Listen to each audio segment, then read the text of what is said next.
And it is now my pleasure to introduce Amanda, CEO of Funders Together for Housing Justice.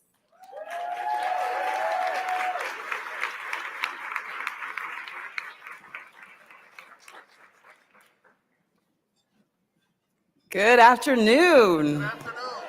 All right, that was all right. A couple years ago, I stood on this stage and said this would be the last time speaking at an Alliance plenary because I had nothing left to say. And it was time for me to make space for people at the sharpest intersections of oppression and marginalization. So you're probably wondering, girl, why are you up here? Well, as some of you know, this will be my last Alliance conference. I am leaving Funders Together to become the next co-president of Neighborhood Funders Group with Stephanie Chan, who currently serves as Funders Together's Chief Strategy Officer. Thank you.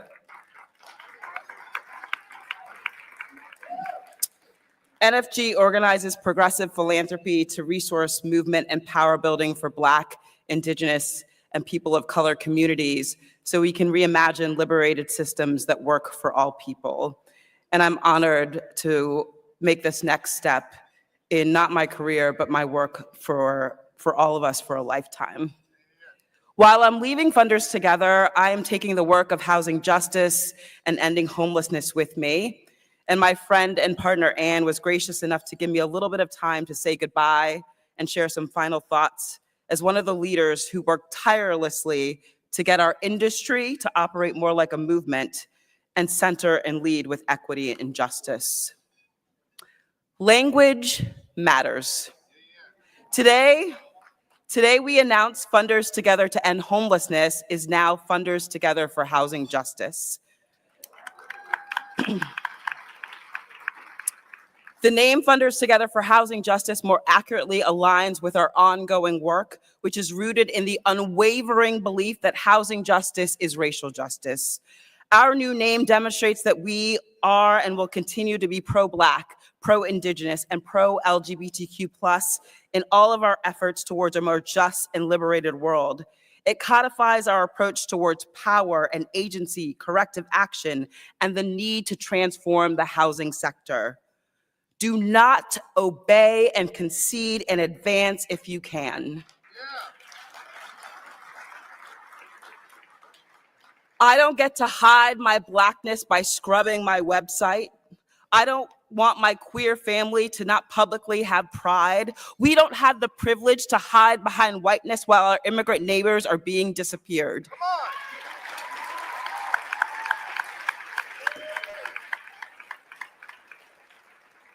I know some of you will have to go and do underground railroad work to continue your equity journey, but many of you can use your privilege and your power to be bold and unapologetic about the need to continue the work of equity and justice so abundant housing for all is possible.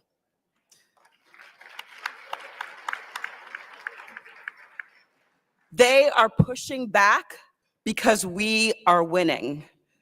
Did you hear me? They are pushing back because we were and we are winning. I know some of you may feel a little hopeless right now as leaders in our government right down the street make cuts to programs and services that help those in our communities with the most basic needs. And I'm here to tell you today, I'm more hopeful than ever.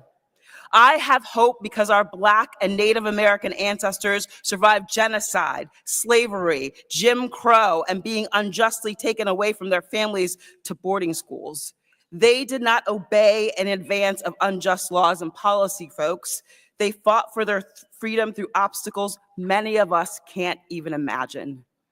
They are burning it all down, but we will rise from the ashes. And our work to do right now is not just to block the harmful policies, but reimagine and build systems of care that make home possible for everyone.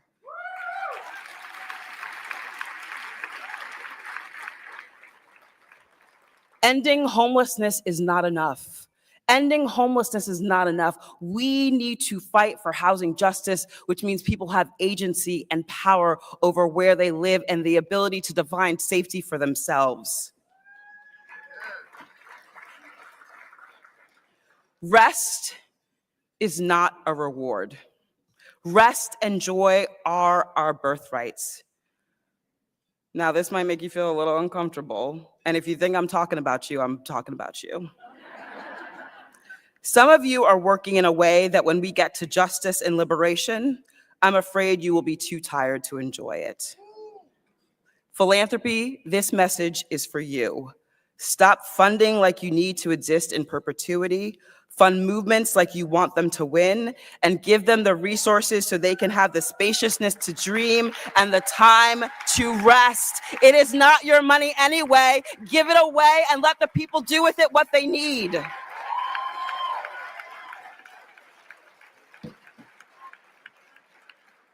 Finally, we cannot win by being in community by ourselves.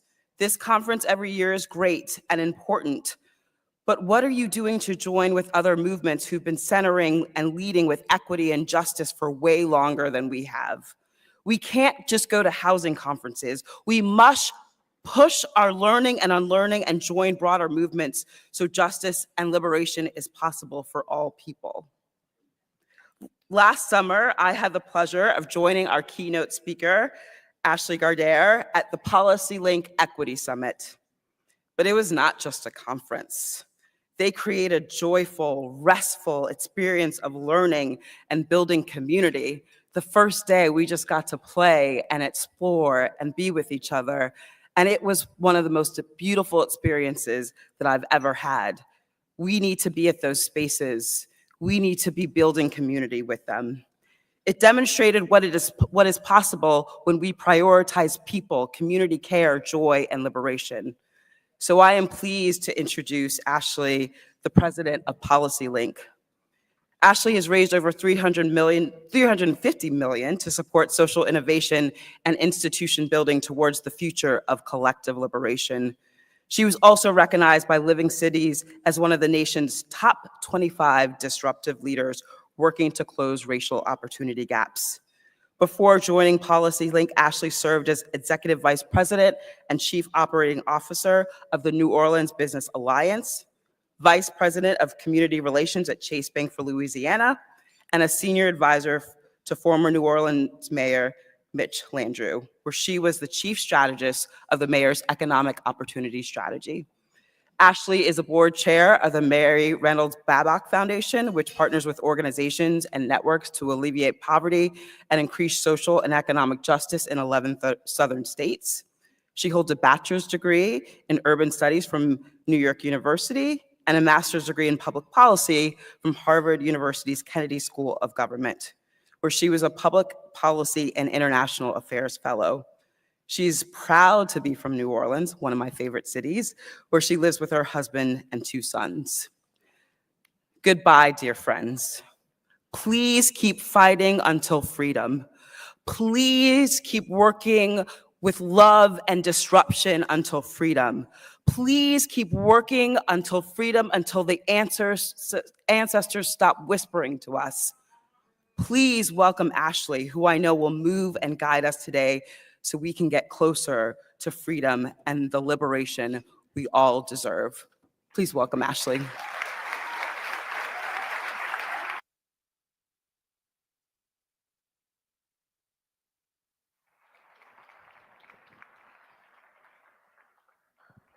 Well, good morning, everybody.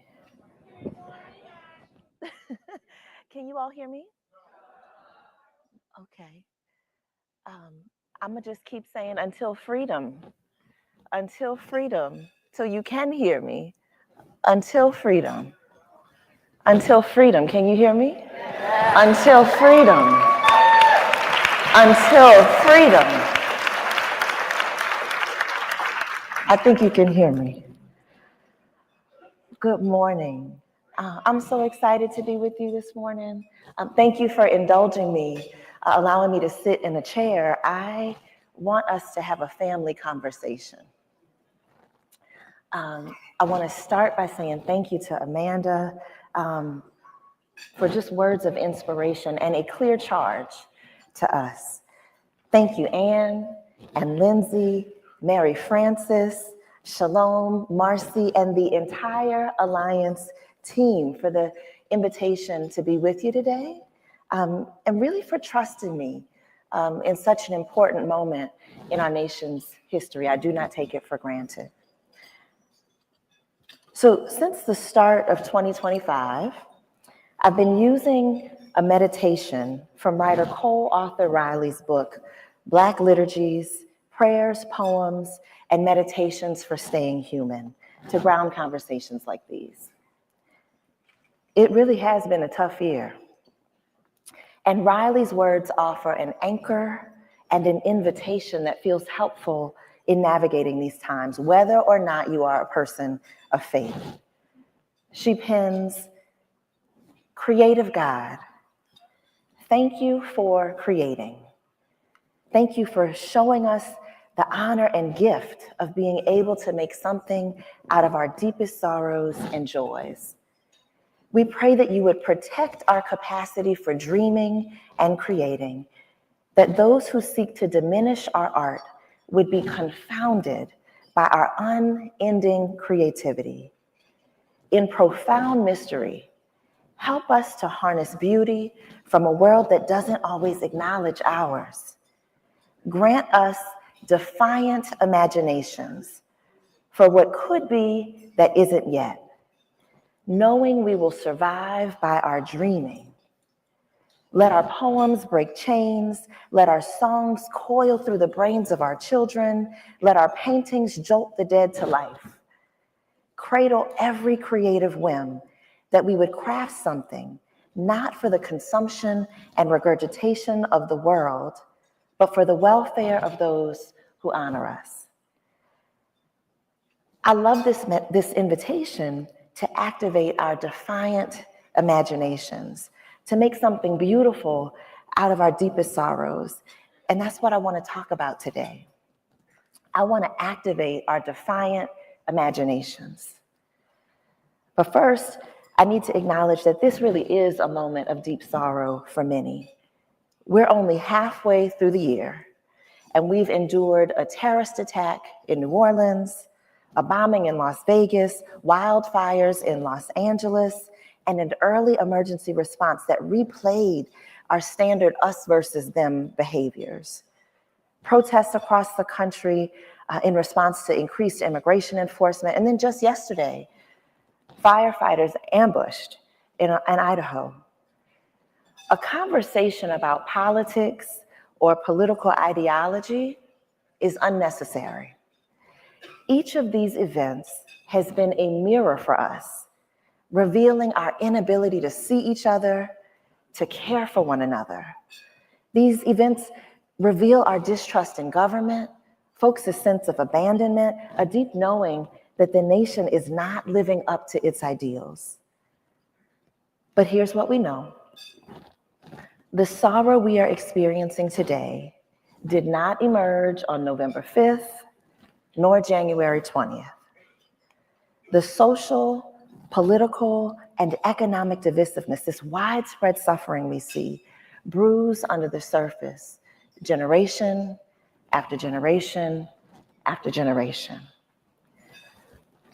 PolicyLink, my organizational home, is a national research and action institute working to transform our democracy, economy, and community so that they truly serve all people. For 25 years, PolicyLink, alongside so many other organizations and leaders, has offered our best thinking. I'm talking about inclusive planning processes, smart program innovations, thoughtful policy ideas to improve outcomes in our communities. Together, we have delivered billions of dollars in policy wins for people across these United States. And we've also spent the last few years reckoning with the harsh reality that 85 million people, 1/4 of the nation, still struggle to make ends meet. And you know that when folks struggle to cover their basic needs, to pay the rent, to pay the light bill, to buy groceries, especially folks not accustomed to struggle, we discover the truth about ourselves. The fragility of our relationships, how easily we can turn on each other in the name of self-preservation. PolicyLink's reckoning revealed that the ideals of this nation, the promises made in our founding documents, are right and good.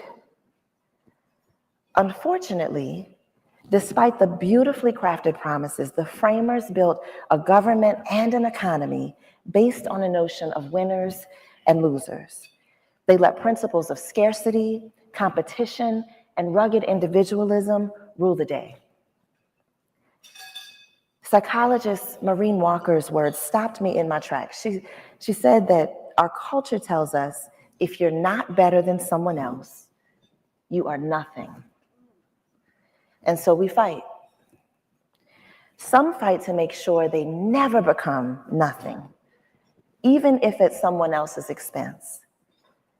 And many of us, we fight to make sure that our humanity is finally recognized. The truth is we are trapped in a matrix of winners and losers. Every day we wake up, get dressed, and get to work, working tirelessly not to be a loser.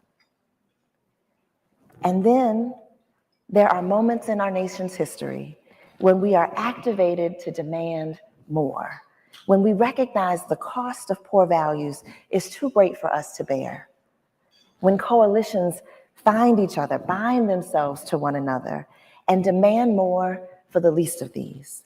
That's what your advocacy work is about. Demand that our governing institutions lean into the promise of all made in our founding documents. And as Amanda said, this is not new. From Reconstruction after the Civil War to the women's suffrage, to the civil rights movement, to the fight for marriage equality, we are part of a legacy of folks who have brought us closer to a vision of a democracy and an economy that works and serves all. So I want to share a specific story with you from my work in New Orleans that started about 10 years ago.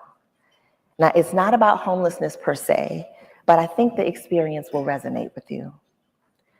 So it started with a disturbing data point.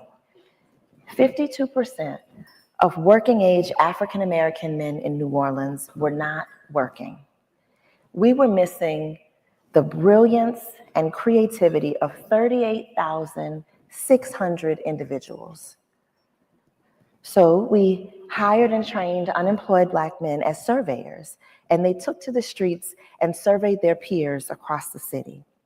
The incentive for completing the survey was McDonald's gift cards, because the surveyors told us how important it was to meet folks' immediate need, food. Also, the McDonald's franchisee was a Black man. We also hired men and women with lived experiences, long-term staff of our initiative. Our strategies engaged and supported government leaders, community advocates, and private sector decision makers toward a single shared result: meaningfully reducing unemployment rates among African American men. We hosted expert roundtables and focus groups for job seekers, workforce training providers, and human resources professionals. We interviewed major employers to identify pain points. We hosted collaborative design sessions to build prototypes that addressed employers' needs while creating more employment and ownership opportunities for neighborhood residents, including Black men. And we measured everything. We established a monthly performance accountability system called Opportunity Stat. We even revamped the Workforce Development Board to engage major employers and make sure we were maximizing federal dollars. We built industry advisory boards with clear pathways to good jobs and advancement opportunities. Ochsner Health System, Louisiana's largest employer at that time, established a new minimum wage of $12 per hour. Remember, I told you this was 10 years ago, up from $7.25 per hour for all of its 17,000 employees across the state. We successfully recruited 800 people to build our new world-class airport. Folks were hired at a minimum wage of $15 an hour. We even passed local legislation to bolster the city's contribution to a strong economy with local hire and living wage ordinances. We created a whole new service delivery model that fully leveraged the best of our community's resources. Beyond emergency assistance, we integrated financial literacy training and savings programs to support participants' permanent move out of poverty. And we celebrated huge results. The non-employment rate for African American men in New Orleans moved from 52% to 43.9%. Thank you.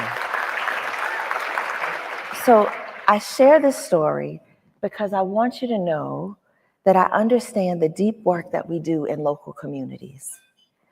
I see you and I deeply respect you. You are leaders, strategists, and frontline responders. But here's the cold, hard truth. Despite the remarkable pace that we made change happen, our progress would not persist. I just told you we implemented every best practice out there.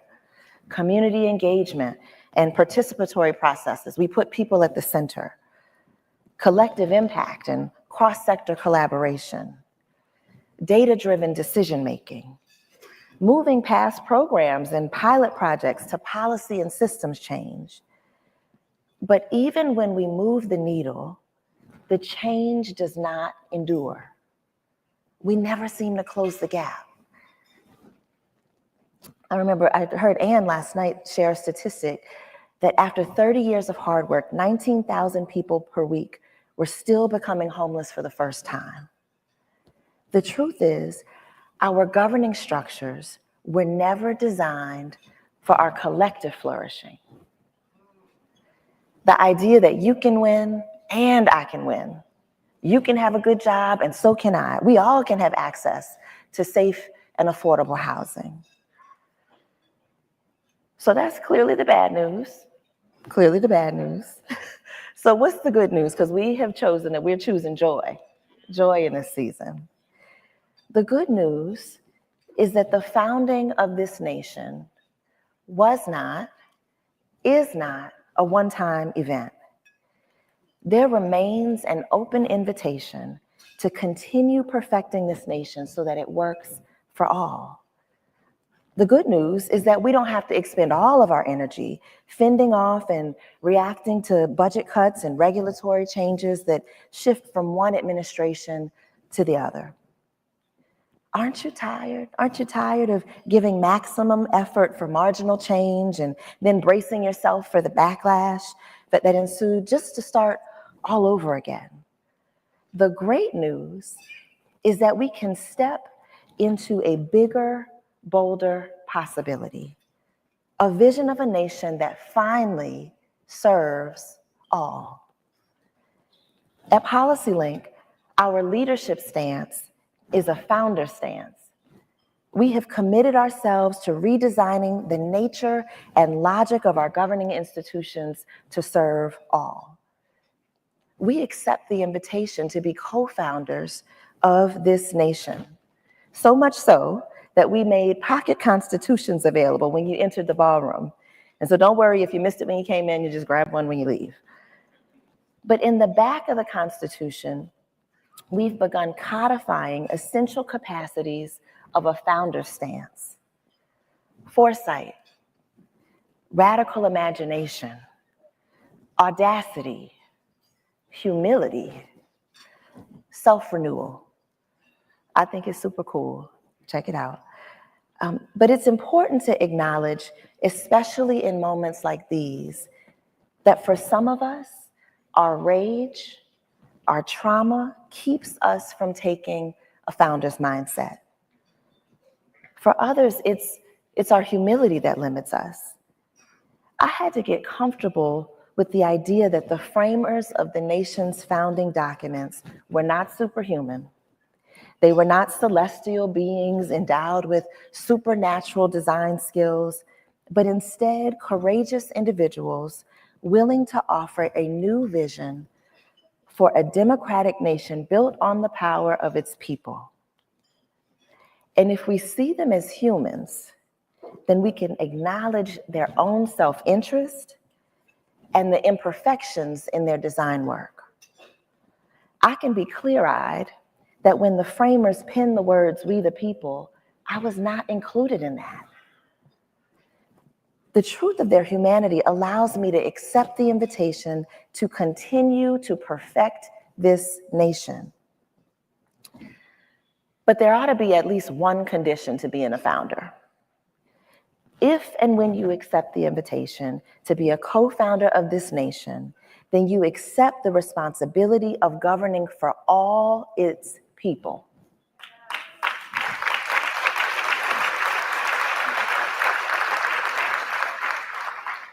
And how can we govern for all if we cannot see the humanity of every person?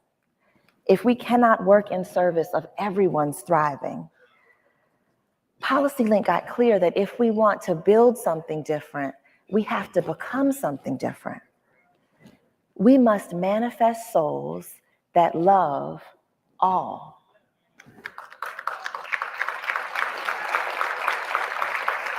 I want you to think about what I'm saying. I co-lead a national policy organization, a think tank. And I'm saying that data, research, policy, and advocacy cannot fix our hearts. There's some questions we have to ask ourselves before jumping to the design work and rushing to program and policy solutions, because we love that part. But don't you wish the first founders had asked, when I say all, do I mean all? Or am I just using it as a front for my people? Can I work in service of everyone's thriving? And then for us, for me, as a person not included in the original definition of all, am I willing to live into its ideals, not sacrificing the beauty and brilliance of my identity, but embracing the difference in others? I imagine that some of you are saying, yeah, love that. But what does that mean, right? All well and good, but what does that mean for a ballroom full of leaders working to end homelessness? What is it that we can do in this moment? Well, first I would say, choose a role and lean into it with everything you've got. We need all the roles. There's no need to fight about who's doing the right work. Different roles, same goals, right? We need everybody. We need defenders, litigants with legal standing to defend essential programs and services that keep folks afloat. We need folks willing to organize thousands of public comments to demand that any new rules, any new regulations expand opportunities and not limit them. So we need defenders. And then we need organizers. We need folks encouraging voters to pass local policies that deliver basic needs for all residents, like the work we celebrated yesterday happening in Dallas and Boston, Washington and New York states, Hennepin County and Ventura County, California. Folks helping to defeat local policy proposals designed to limit the people's power and limit access to resources. And we need dreamers and builders too. PolicyLink is taking up the work of our generation to redesign the nature and logic of our governing institutions to work for everyone.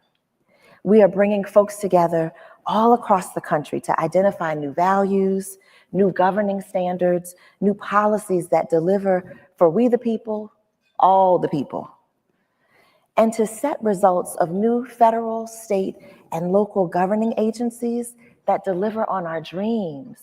We don't have to just take what we've got. So what can our defiant imaginations manifest?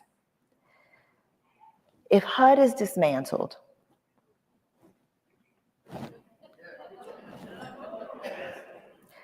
if CDBG funding goes away, what would we replace it with? What landmark legislation, what regulations would we craft to ensure that everyone in this nation has safe and affordable housing and a choice about where they live? And what about HHS, which received about a quarter of the federal budget?